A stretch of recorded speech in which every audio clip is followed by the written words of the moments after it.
My sister and her husband took out a mortgage in my name for their dream house. When the bank contacted me about the debt I knew nothing about, I filed a police report and confronted them in front of our parents. I, 29, working as a nurse in Seattle, when my world imploded with a single phone call. Miss Wilson, you are 3 months behind on your mortgage payments. The bank representative said, "What mortgage? I had never owned property in my life." The amount was $623,000. My stomach dropped when I saw the signature. Perfectly forged, but not mine. The address belonged to my sister Amanda's beautiful new home. Tonight was our bi-weekly family dinner, and inside my bag sat a police report that would change everything. If you are watching this from somewhere around the world, I would love to know where. Drop your location in the comments. Hit subscribe and stay tuned for the moment I expose the betrayal that shattered my family forever. Before everything fell apart, I had what I considered a pretty good life. Nothing extraordinary but satisfying in its simplicity. I had been a registered nurse at Seattle Grace Hospital for 6 years working in the pediatric ward. There is something incredibly fulfilling about helping sick children, even on the hardest days when the outcomes are not what we hope for. My colleagues were like family, and I had built a reputation as someone reliable, someone who would pick up extra shifts when needed, someone who cared deeply. My apartment was small but comfortable, a one-bedroom in Ballard that I decorated with secondhand furniture and plants, lots of plants. My friends joked that my place was more greenhouse than home, but those green companions gave me peace after long, chaotic hospital shifts. Then there was my actual family. My parents, David and Carol Wilson, still lived in the same suburban home where my sister and I grew up. Dad had retired from his accounting job 2 years ago, and Mom continued teaching 4th grade, claiming she would retire when the kids stopped being interesting. They were good people, honest, hardworking, and devoted to their daughters. And Amanda, my older sister by 3 years, I had spent my whole life looking up to her. As children, she was the confident one, the achiever, the one who made friends effortlessly while I hung back shy and uncertain. She was homecoming queen, valedictorian, and captain of the debate team.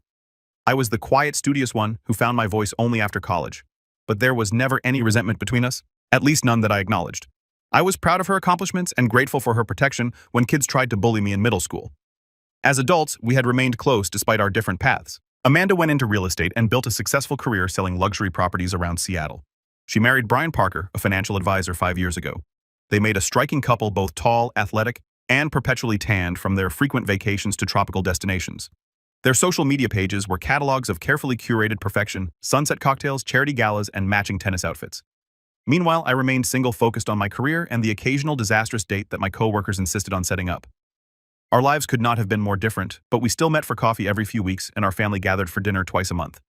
Amanda would sometimes make subtle comments about my lifestyle or suggest investment opportunities one could not possibly afford, but I chalked it up to her wanting the best for me. 8 months ago, Amanda and Brian moved from their downtown condo to a stunning Craftsman in Queen Anne, one of Seattle's most prestigious neighborhoods. When they invited the family over for a housewarming, I remembered feeling a twinge of envy as I walked through the meticulously renovated rooms with their Viking appliances and sweeping views of the city in Puget Sound. Amanda had given me the grand tour, pointing out custom features and designer names I did not recognize. "Someday you will have this too, sis," she had said, squeezing my shoulder. "You just need to aim higher." The day everything changed started like any other Tuesday.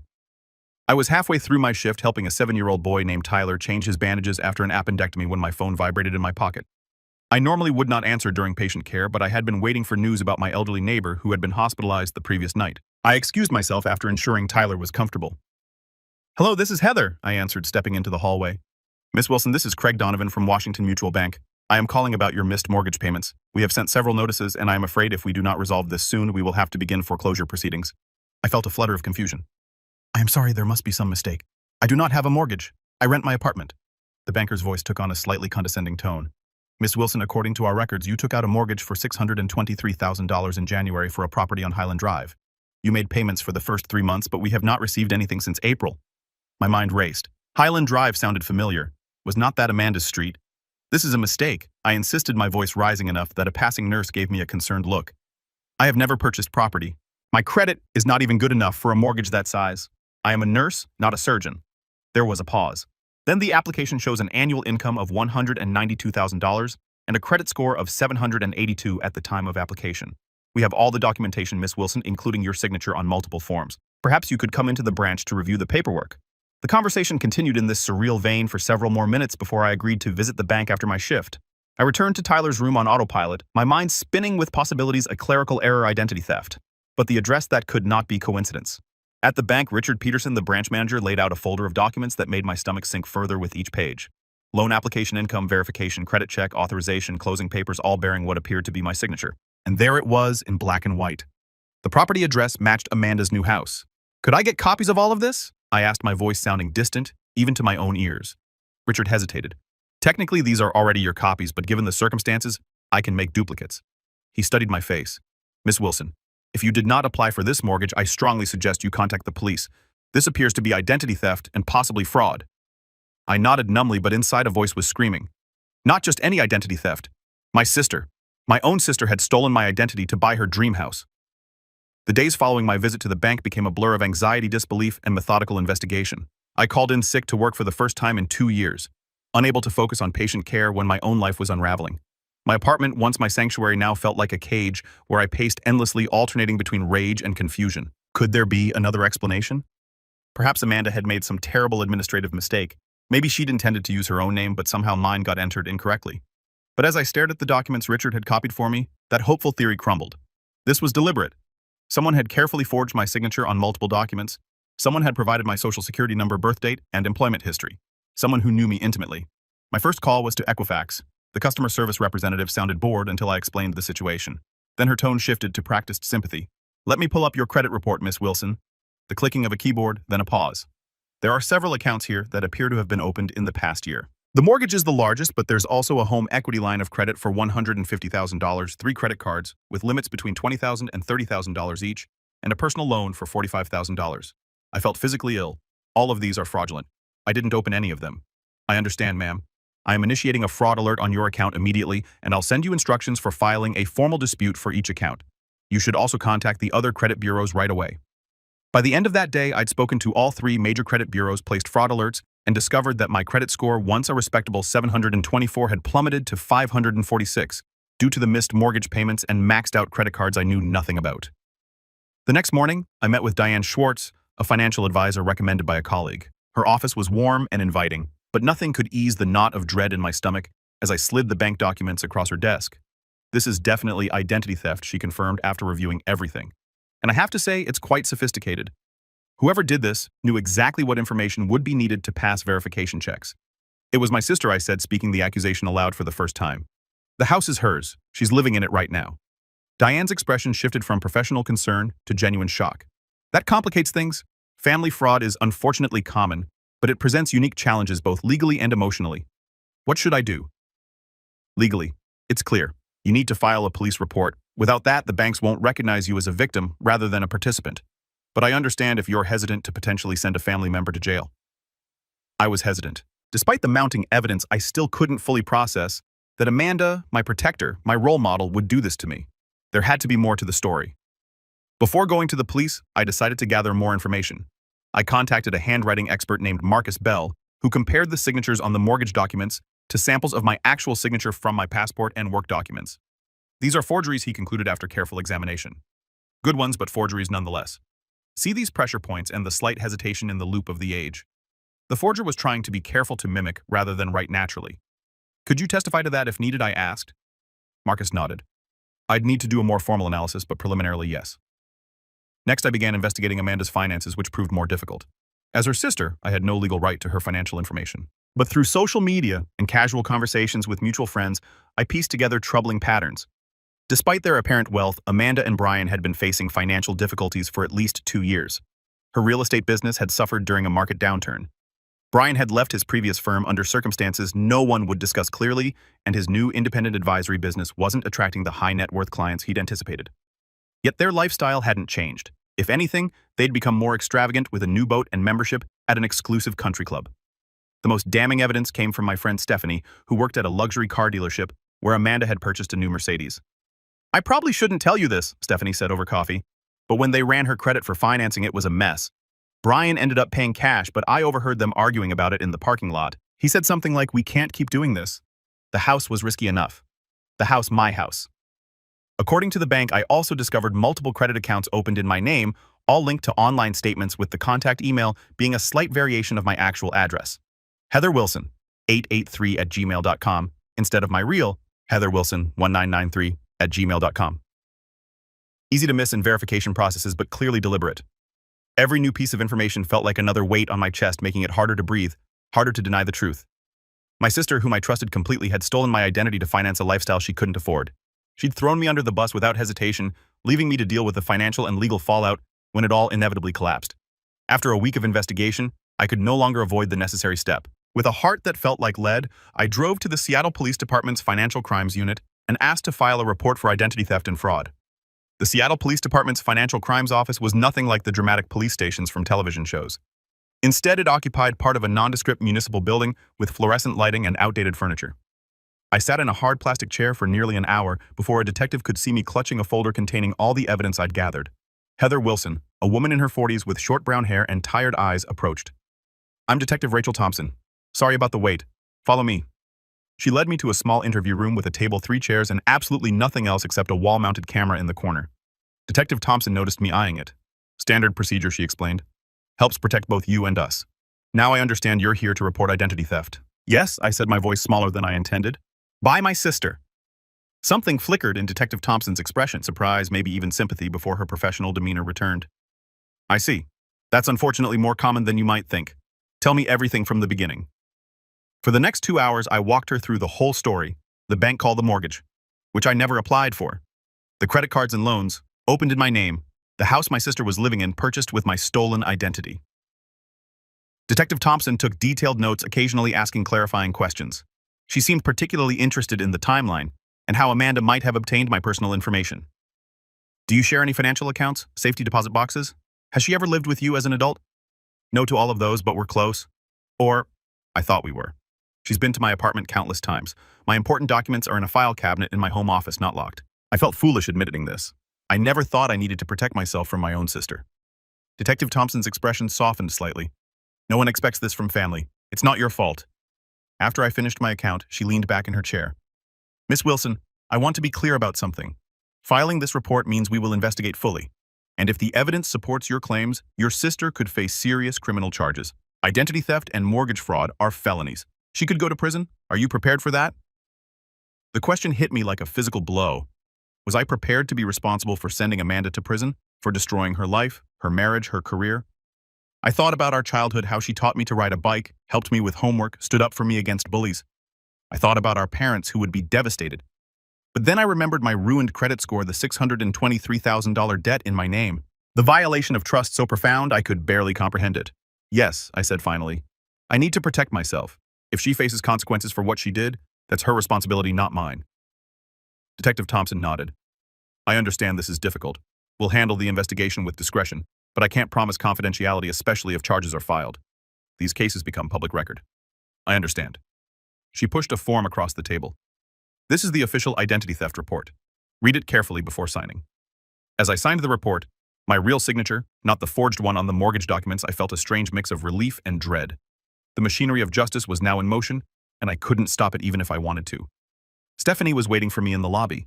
I'd asked her to come for moral support, knowing I'd need a friendly face after taking such a momentous step. "How did it go?" she asked, pulling me into a hug. "About as well as accusing your sister of felony fraud can go," I replied, attempting humor, but hearing the tremor in my voice. "You did the right thing, Heather. What she did was unforgivable." We went to a nearby coffee shop where Stephanie listened as I processed my swirling emotions. The detective said they'll begin investigating right away. They'll contact the bank subpoena records, maybe even interview Amanda. "How do you think she'll react?" I stared into my untouched latte. "She'll deny it at first. Amanda's always been good at lying when cornered. Then she'll try to justify it, somehow make it seem like she was doing me a favor or had every intention of paying everything back." "Do you think she did intend to pay it back?" "I mean, I considered this, maybe in some abstract way, but the practical reality, she and Brian were already missing payments. They never had a plan beyond using my identity to get what they wanted in the moment." 2 days later, Detective Thompson called with an update. "We've confirmed your suspicions, Miss Wilson. The mortgage application was submitted online using your personal information, but from an IP address traced to your sister's previous residence. We're also investigating her husband's potential involvement. Financial crimes like this are rarely committed by just one person in a household. Brian, I hadn't even considered his culpability until now, but of course he would have known. As a financial advisor, he might even have helped orchestrate the whole scheme." "There's more," Detective Thompson continued. "We've discovered evidence suggesting they were planning to declare bankruptcy in your name once the debts became unmanageable. There are searches from their home computer about bankruptcy laws and identity abandonment. The calculated nature of their betrayal stunned me. They hadn't just stolen my identity in a moment of desperation. They'd planned to utterly destroy my financial future while protecting their own. A week after filing the report, I received the official police documentation, a comprehensive dossier detailing the evidence against Amanda and Brian bank records, showing transfers from accounts in my name to their personal accounts, loan applications with forged signatures, credit card statements showing purchases at stores and restaurants I'd never visited in amounts I could never afford. Sitting at my kitchen table that evening, I read through each page, methodically highlighting the most damning sections. The police had done thorough work building an airtight case against my sister and brother-in-law. According to Detective Thompson, the district attorney was confident about pressing charges. Tomorrow was our bi-weekly family dinner. Amanda would be there, still believing her scheme was undiscovered. She didn't know that I'd received the foreclosure notice intended for homeowner Heather Wilson. She didn't know I'd spent weeks investigating her. She didn't know about the police report that now sat in a manila folder on my counter. As I prepared for bed, my phone chimed with a text from my mother. Looking forward to seeing my girls tomorrow. I'm making your favorite lasagna. Love you both. The casual normalcy of it broke something in me. I cried for the first time since this nightmare began, not just for myself, but for our parents, whose world was about to shatter. In the morning, I rehearsed what I would say, how I would remain calm and dignified. When I confronted Amanda, I wouldn't scream or name call, though God knows she deserved it. I would simply present the evidence and let the truth speak for itself. As I was getting dressed for dinner, my phone rang. It was my mother. Honey, you're still coming tonight, right? Your father's already opened a bottle of wine. Yes, Mom. I'll be there at 6. Good. Amanda's bringing that chocolate mousse cake you love from Dahlia Bakery. Isn't that thoughtful? My sister, the identity thief, buying me cake with credit cards fraudulently opened in my name. The absurdity of it almost made me laugh. Very thoughtful, I managed. See you soon, Mom. I tucked the police report into my bag and headed out the door, steeling myself for the confrontation that would forever change our family. I spent nearly an hour deciding what to wear to the dinner, but somehow it felt important. I settled on a simple navy dress, professional and serious. Not my usual casual attire for family gatherings, but this was no ordinary dinner. I applied my makeup carefully, determined that Amanda would not see how much she had hurt me. I would not give her the satisfaction. As I drove to my parents' home in Bellevue, memories flooded back of happier family dinners. Mom's birthday last year, when Amanda and I had coordinated to surprise her with tickets to see Hamilton. Christmas 2 years ago, when Dad had gotten tipsy on eggnog and started singing carols in a sporadic voice until we were all crying with laughter. Countless Sunday dinners where we had shared stories, advice, and gentle teasing. Tonight would be the last of those dinners, at least in any form I recognize. After tonight, nothing would ever be the same. I parked a block away, needing a moment to compose myself before entering. As I walked toward the house, I spotted Amanda's white Range Rover in the driveway, the same Range Rover she had proudly shown off 3 months ago, claiming it was a reward she had given herself for closing a big property deal. Had that been a lie too? Was it purchased with fraudulent credit in my name? The familiar smell of my mother's lasagna greeted me as I approached the front door. For a second, I considered turning around, driving home, pretending I had fallen ill. I could confront Amanda privately, give her a chance to make things right without public humiliation. But then, I remembered the bankruptcy searches Detective Thompson had mentioned. Amanda and Brian had planned to leave me financially ruined while they walked away unscathed. They deserved no mercy. I rang the doorbell, feeling the weight of the police report in my bag like a brick. My mother opened the door, beaming. At 62, Carol Wilson remained vibrant and active, her gray hair cut in a stylish bob, her face lined but radiant. She pulled me into a hug. You look beautiful, but so serious. Everything okay at the hospital? Everything's fine, Mom, I lied, returning her hug, just tired from a long week. Inside, my father was in his usual spot, comfortable in his recliner with a glass of red wine. He stood to embrace me. There's my girl. Want some wine? It's that Oregon Pinot you like. Thanks, Dad. That would be nice. From the kitchen, I heard Amanda's laugh, bright and musical as always. She appeared in the doorway wearing an expensive-looking cream blouse and tailored pants, her blonde hair perfectly styled, her smile dazzling. Heather, finally. I was telling Mom about this incredible patient success story I heard from Dr. Garner at the club. You should talk to him about potential positions in his practice. The benefits are amazing. The audacity stunned me. Here she was, having stolen my identity, offering career advice as if she had my best interest at heart. I forced a smile. I'm happy where I am. Thanks. If she noticed my coolness, she did not show it. Brian's out back helping Dad with the grill. Mom insisted on both lasagna and steaks tonight. We're going to be eating leftovers for days. My sister-in-law Jessica arrived next with my brother Mark and their 2 children. Jessica immediately commented on Amanda's house, having visited recently for a play date with the kids. That sunroom is absolutely to die for, Amanda. The way the light comes in during the afternoon, perfect for plants. Heather, you should see it with all your green thumb knowledge. Your sister has turned it into this gorgeous reading nook. Amanda shot me a quick, almost imperceptible glance before jumping in. Oh, we're still working on it. The renovation is taking forever. Contractors. Am I right? I bit my tongue. That sunroom, like the rest of the house, had been purchased with my stolen identity. Dinner proceeded with excruciating normalcy. Dad carved the steaks while Mom served generous portions of lasagna. Wine flowed freely. Mark talked about his new project at the architectural firm. The kids chattered about school and soccer. Amanda expertly deflected any questions about their finances, or the house always steering the conversation to someone else's affairs. Heather, you're quiet tonight, my father observed as we neared the end of the main course. Rough week. I set down my fork carefully. You could say that. Anything you want to talk about? Mom asked, her forehead creasing with concern. Amanda jumped in before I could respond.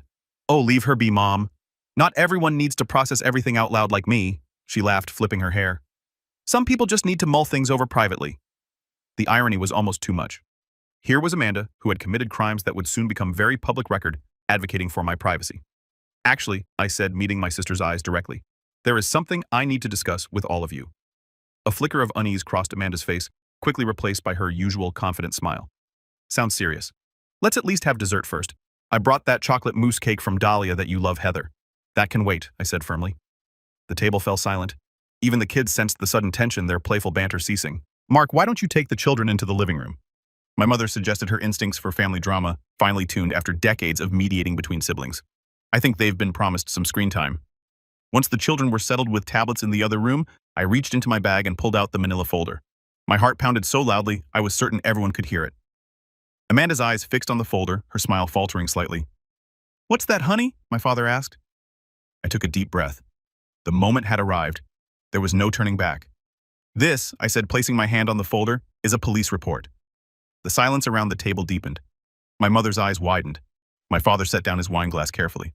Brian, who had been largely quiet throughout dinner, suddenly looked alert, his gaze darting between the folder and Amanda.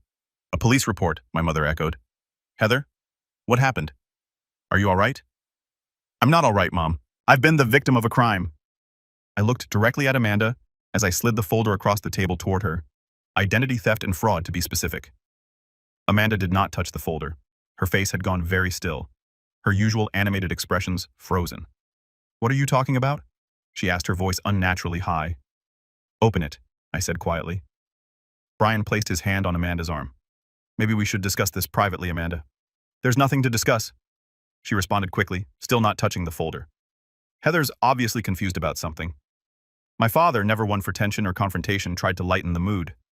Is this some kind of joke, girls? Because I'm not following? It's not a joke, Dad. I reached across the table and flipped open the folder myself, revealing the first page of the police report with its official letterhead and case number. 2 weeks ago, I received a call from Washington Mutual Bank about missed mortgage payments on a $623,000 loan I never took out for a house I've never owned at 4,872 Highland Drive. My mother gasped softly. But that's Amanda and Brian's address. I finished for her. The dream house they'd been showing off to everyone for months was purchased through a mortgage fraudulently obtained in my name, along with a home equity line of credit, 3 credit cards, and a personal loan, all maxed out, all in default. All eyes turned to Amanda, whose face had drained of color. For several seconds, no one spoke. Then Amanda laughed, a brittle, forced sound. This is ridiculous. There's obviously been some kind of mistake. A bank error. Or the police don't think so, I interrupted. Neither does the handwriting expert who confirmed the forged signatures. Neither does the Internet Protocol address evidence showing the mortgage application was submitted from your old condo. Brian abruptly stood up. We should go, Amanda. We don't have to listen to these accusations. My father found his voice deep and trembling with anger. Sit down, Brian. Both of you need to explain what the hell is going on. Amanda's demeanor suddenly shifted. The deer in headlights look vanished, replaced by cold calculation. Fine. You want an explanation? We hit a rough patch. Brian's firm collapsed when his partner embezzled funds. My commissions dried up during the market correction. We were about to lose everything we'd worked for. So you decided to steal my identity? I asked incredulously. To saddle me with over $800,000 in debt I knew nothing about. It was supposed to be temporary. Amanda's voice rose. Once the market recovered, once Brian's new clients came through, we were going to refinance everything properly. That's a lie, I said quietly. The police found your searches about declaring bankruptcy in my name. You were never going to make this right. You were planning to destroy my financial future to save yourselves. My mother began to cry softly. My father's face had turned an alarming shade of red. Amanda, he said, his voice dangerously quiet. Tell me this isn't true. Tell me you didn't do this to your sister. For a moment, Amanda seemed on the verge of another denial. Then her shoulders slumped. We were desperate. You don't understand what it's like having achieved a certain lifestyle, certain status, and then watching it all slip away. People were counting on us to be successful. Clients, friends, family, everyone. I was counting on you to be my sister, I said, my voice breaking. To love me, not betray me. Brian suddenly turned on Amanda. I told you this would blow up in our faces. I told you we should have found another way. There was no other way, Amanda shouted back. Your brilliant investment strategies lost us everything.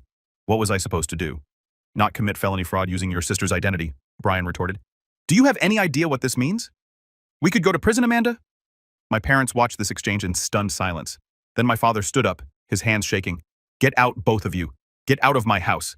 Dad, please. Amanda began, her eyes filling with tears. Whether genuine or calculated, I couldn't tell anymore. You have to understand. I understand perfectly. He cut her off. You stole from your sister. You lied to all of us. You were willing to destroy Heather's life to maintain your facade. I don't even recognize you anymore. My mother, still crying, looked at Amanda with devastation. How could you do this after everything we taught you about honesty, about family? What happened to you, Amanda? Nothing happened to me, Mom, Amanda said, a hint of defiance returning. I just refused to fail. Unlike the rest of this family, I have ambition. I have standards.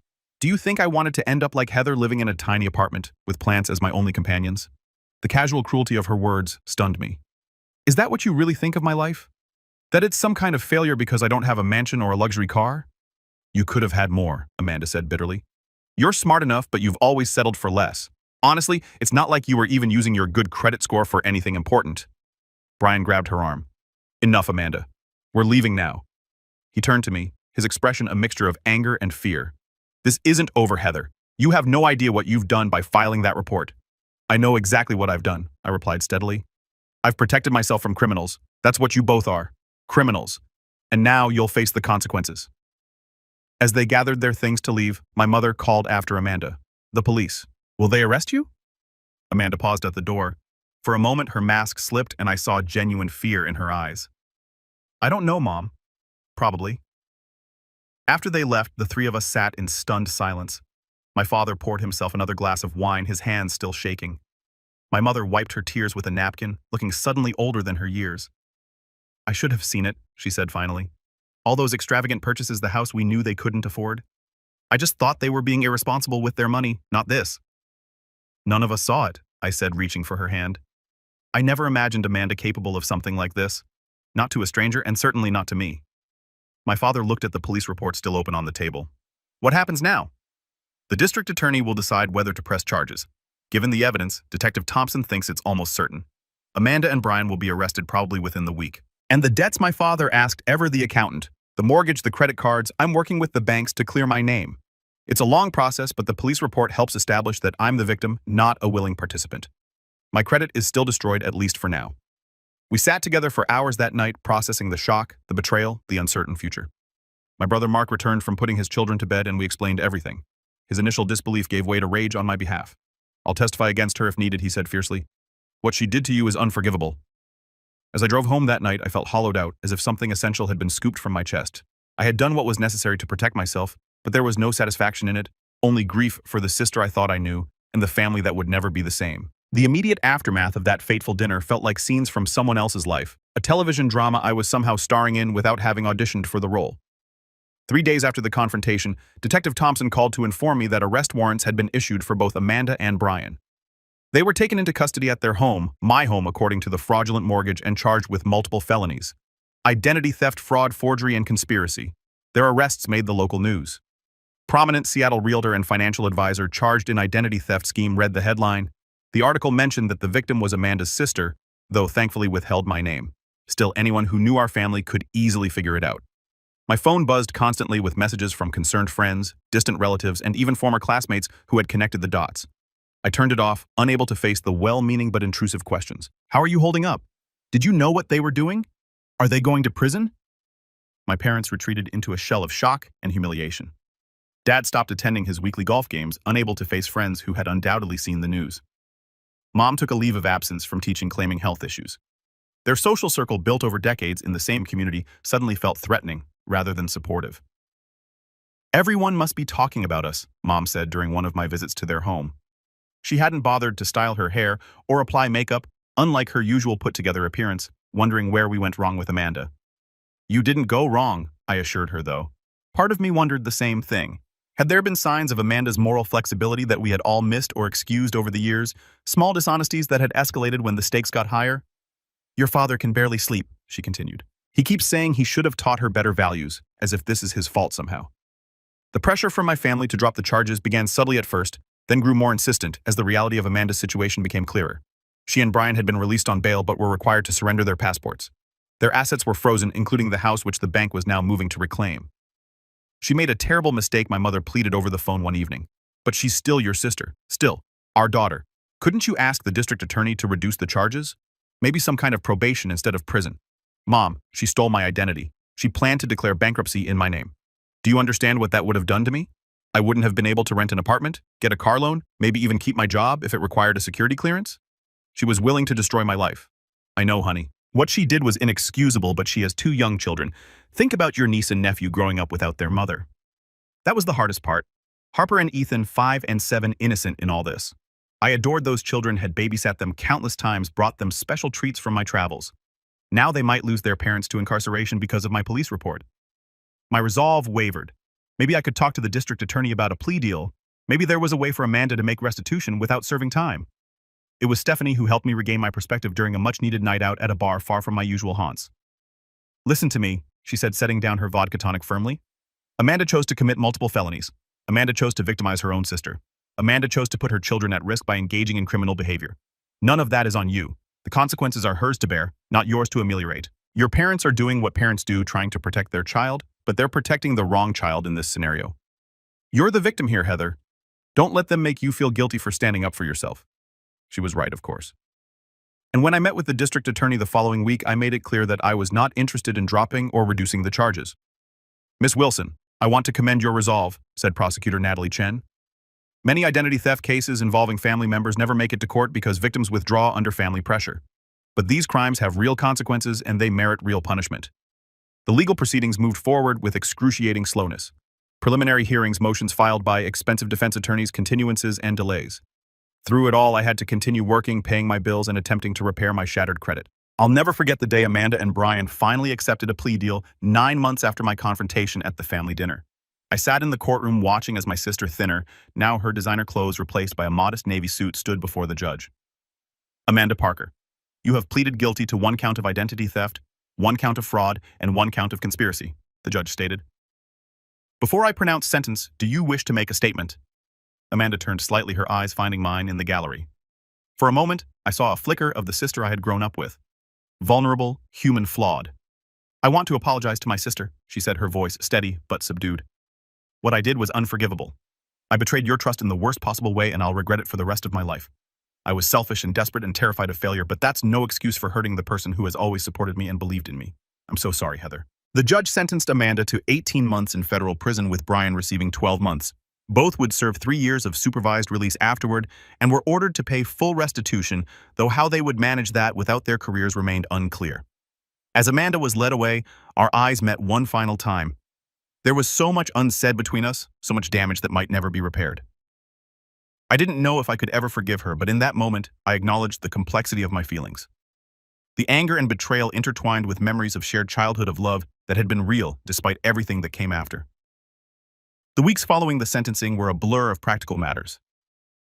The bank foreclosed on the house, selling it at auction for less than the mortgage amount. I worked with credit agencies to remove the fraudulent accounts from my record, a frustratingly slow process that required countless phone calls, letters, and documentation. My relationship with my parents remained strained. They visited Amanda regularly in the minimum security facility where she was serving her time, but rarely mentioned these visits to me. We tried to maintain some semblance of family connection, but our conversations were superficial, carefully avoiding the elephant in the room. Thanksgiving came and went, the first one in my memory without a full family gathering. My parents invited me, but I declined spending the holiday with Stephanie's family instead. Christmas was equally fractured. I dropped gifts for my parents at their home but did not stay for dinner. The traditions that had anchored our family life for decades had been shattered along with our trust. The day the bank finally removed the fraudulent mortgage from my credit report felt like emerging from a long, dark tunnel. My credit score was slowly recovering, though financial experts warned it might take years to fully restore. I had moved to a new apartment, wanting a fresh start in a place untainted by memories of betrayal. As winter turned to spring, I received an unexpected letter, not from Amanda, who had written several times with apologies I was not ready to accept, but from my niece Harper. In wobbly handwriting on pink paper, she had written, "Dear Aunt Heather, I miss you a lot. Grandma says you're mad at mommy because she did something bad. I'm sometimes mad at mommy too, like when she wouldn't let me have 2 desserts. But I still love her. Do you still love her? Can you come see me and Ethan? We have a new apartment, but it's small and doesn't have a garden like the big house. Love, Harper. The innocence of a child who could not possibly understand the magnitude of what had happened brought tears to my eyes. Whatever my feelings toward Amanda Harper and Ethan were innocent casualties of their parents' crimes. They deserved an aunt who loved them, even if that love had to be carefully separated from the betrayal of their mother. I called my parents that evening and asked if I could visit the children. The relief in my mother's voice was palpable. They ask about you all the time, she said. We've been caring for them while Amanda and Brian are away. They would love to see you. That weekend visit with my niece and nephew became the first tentative step toward healing. Not forgiveness exactly, but a recognition that family bonds, even when severely damaged, do not simply disappear. They transform, requiring new boundaries, new expectations, new definitions of trust. The day Amanda's house was finally sold at foreclosure auction, I drove by one last time. Another family's moving truck was parked in the driveway, children running excitedly across the lawn that had briefly on paper been mine. I felt no attachment to the property that had caused so much pain, only a sense of closure as I drove away. Some betrayals change you forever. I would never again be the trusting, somewhat naive person I was before discovering my sister's fraud. But as I worked to rebuild my finances and reconfigure my family relationships, I began to recognize that surviving betrayal had revealed a strength I had not known I possessed. I had the courage to stand up for myself, to set boundaries, to demand respect, even from those I loved. 6 months after Amanda began serving her sentence, the foreclosure sign came down from in front of the Highland Drive house.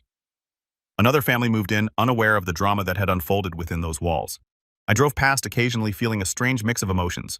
Not regret or envy, but something more complex. The house that had symbolized my sister's betrayal was now just a house again, inhabited by people who had no connection to our family's pain. 6 months after Amanda began her prison sentence, I was finally starting to see tangible improvements in my life. My credit score, while not fully recovered, had climbed back into the fair range. The fraudulent accounts had been removed from my record, though explanatory notes remained that would require clarification for years to come whenever I applied for credit. I had settled into my new apartment, smaller than my previous one, but in a building with better security, including a locked mailbox that only I could access. The paranoia lingered, a constant companion I was learning to manage rather than eliminate. My weekly therapy sessions with Dr. Elaine Winters had become a cornerstone of my recovery. Initially reluctant to share my story with yet another stranger, I had found unexpected relief in having a neutral space to process my complicated emotions without judgment. Family betrayal creates a unique kind of trauma, Dr. Winters had explained during one of our early sessions. The people we expect to protect us become the source of harm. It fundamentally challenges our ability to trust. Will I ever trust anyone again? I had asked, only half joking. You'll trust differently, she had replied. More carefully, more intentionally. That's not necessarily a bad thing. She was right. I had become more cautious about sharing personal information, more vigilant about reviewing financial statements, more selective about who I allowed into my inner circle. But I had not withdrawn from life entirely, which had been my fear in those dark early days. My relationship with my parents was slowly healing, though it would never return to what it had been. The strain of divided loyalties, their natural instinct to support Amanda despite her crimes, and my legitimate need for validation as the victim created an underlying tension that colored our interactions. But we were trying, all of us. Sunday dinners had resumed, though less frequently, and with a careful avoidance of certain topics. Your father and I visited Amanda yesterday, my mother mentioned during one such dinner, watching my face carefully for a reaction. How is she? I asked, surprised by my own genuine curiosity. Managing. Teaching an ESL class to other inmates. She asked about you. I nodded but offered no response. I still was not ready to visit Amanda, to face her across a prison table and hear more apologies that could not undo what she had done. Maybe someday, but not yet. My father, who had been mostly silent on the subject of Amanda for months, suddenly spoke up. She's different in there. Humbled, I think. I think she's finally understanding the magnitude of what she did to you. It was the first time he had so clearly acknowledged me as the victim, rather than focusing on Amanda's suffering. The validation, though long overdue, meant more than I could express. Thank you for saying that, Dad, I said quietly. The most unexpected support came from extended family who had seemed distant or judgmental in the immediate aftermath of the scandal. My cousin Rachel, whom I had never been particularly close to, reached out with a surprising revelation. I never told anyone in the family, she confided over coffee, but my college roommates stole my identity. Opened credit cards, ran up thousands in debt. I know something about what you've been through. What did you do? I asked. Pressed charges just like you. Lost friends who thought I was overreacting. Never regretted it for a minute. Finding this community of understanding other identity theft victims who truly comprehended the violation I had experienced became an important part of my healing. I joined an online support group and eventually began attending in-person meetings of a financial crime survivors network. There I met people from all walks of life whose stories echoed aspects of mine. The shock of discovery, the painstaking process of clearing their names, the broken relationships with those who could not understand why they would not just forgive and move on. In their company, I did not have to explain or justify my feelings. They already knew. Through this network, I connected with a nonprofit organization dedicated to helping identity theft victims navigate the complex process of recovery. After benefiting from their resources, I began volunteering using my own experience to guide others through the labyrinthine systems of credit bureaus, law enforcement, and financial institutions. "You have a gift for this, Margot," the organization's director told me, after observing one of my counseling sessions with a newly identified victim. "You're compassionate without sugarcoating the reality of what they're facing." This work gave purpose to my pain, transforming a devastating personal experience into knowledge that could help others. I could not undo what Amanda had done, but I could use it to make someone else's journey a little less lonely, a little more navigable. Moving to my new apartment had been a practical necessity. The lease on my old place had ended, and I needed something I could afford on a budget strained by legal fees and credit counseling costs. But it became a symbolic fresh start as well. I filled it with plants as always, but also with new furniture that held no memories of my pre-betrayal life. I installed a small home office with a locking file cabinet for important documents, not because I expected another family member to steal my identity, but because the experience had taught me the value of prudent protection. When Amanda had been incarcerated for nearly a year, I received a letter that stood out from her previous attempts at communication. Unlike her earlier apologies, which had focused on her remorse and suffering, this one acknowledged the specific harms she had caused me. "I've been working with a therapist here," she wrote. "She's helping me understand that true accountability means recognizing not just that I did something wrong, but exactly how my actions hurt you. I stole more than your identity, Heather. I stole your sense of security, your trust in family, your belief in my love for you. I can't undo that harm, but I want you to know that I see it clearly now. I'm not asking for forgiveness. I'm not even asking for a response. I just want you to know that I understand what I destroyed, and I will live with that knowledge for the rest of my life." I did not respond immediately, but I kept the letter, rereading it periodically as I processed my feelings. The acknowledgement of specific harms felt different from her earlier blanket apologies. More genuine, more complete, more aware. Around this time, I made a decision that surprised even me. Using some of the restitution money that had finally begun arriving from Amanda and Brian's seized assets, I put a deposit on a small house with a generous yard, perfect for an expanded garden. The irony was not lost on me. My sister's crime had ultimately led to me achieving the home ownership she had fraudulently claimed in my name. The day I signed the legitimate mortgage papers, a moment that should have been purely joyful, I experienced an unexpected wave of emotion. Sitting in the loan officer's office reviewing documents remarkably similar to those that had been forged in my name, I felt a strange closing of a circle. "Is everything all right, Miss Wilson?" the loan officer asked, noticing my hesitation. "Yes," I said, signing my actual name to a loan I had chosen for a house I could afford. "Everything is fine. Better than fine, actually." Taking ownership of my new home became a powerful act of reclamation. I painted the walls colors I loved, planted a vegetable garden in the backyard, and invited friends for a housewarming party. My first real celebration since before the identity theft discovery. Stephanie brought champagne and a doormat that read, "Not today, identity thieves." Dark humor that made me laugh despite myself. My parents came too, bringing a houseplant and awkward good wishes. They were trying in their way to support this new chapter while still maintaining their relationship with Amanda. "It's a lovely home, Heather," my mother said, hugging me tightly. "We're so proud of you." "For buying a house," I asked. "For everything," my father clarified. "For how you've handled all of this with dignity and strength." It was not complete healing. That would take years more if it ever fully arrived. But it was acknowledgement, and that mattered. 2 weeks after my housewarming, I did something I had been considering for months. I drove to the Federal Correctional Institution where Amanda was serving her sentence and added my name to her visitors list. I was not ready to see her yet, but I wanted the option available when and if that day came. As I continue rebuilding my life, I have come to understand that healing is not a destination, but a process. Some days I feel strong and forward-looking. Others, the betrayal feels fresh and raw. I have learned to accept both realities as part of my journey. What happened between my sister and me is a story with no neat ending, no perfect resolution. Family bonds, once broken by betrayal, can never be completely restored to their original form. But they can transform into something new, something more honest perhaps, with clearly established boundaries and carefully rebuilt trust. I do not know if Amanda and I will ever reclaim anything resembling our former closeness. I do not know if I will ever fully trust her again. But I know that I have survived the worst betrayal I could imagine, and I have emerged stronger, wiser, and more self-reliant than before. If there is a lesson in all of this, it is that trust should be treated as the precious resource it is, given carefully, guarded appropriately, and withdrawn when necessary for self-protection. Love and trust are not the same thing, a distinction I never fully understood until now. I can love my sister while acknowledging that she violated my trust in ways that may never be fully repaired. This experience has taught me that family loyalty has limits and should have limits. That standing up for yourself even against those you love is not selfish but necessary. That forgiveness, if it comes, must follow accountability, not replace it. I am still writing my story, still finding my way forward. But I know this much. I refuse to be a victim in silence. I refuse to sacrifice my financial future to protect someone who had not protected me. I refuse to accept betrayal as the price of family peace. And in those refusals, I found my strength. What about you? Have you ever experienced betrayal from someone you trusted completely? How did you handle it, and what boundaries did you establish afterward? I would love to hear your stories in the comments below.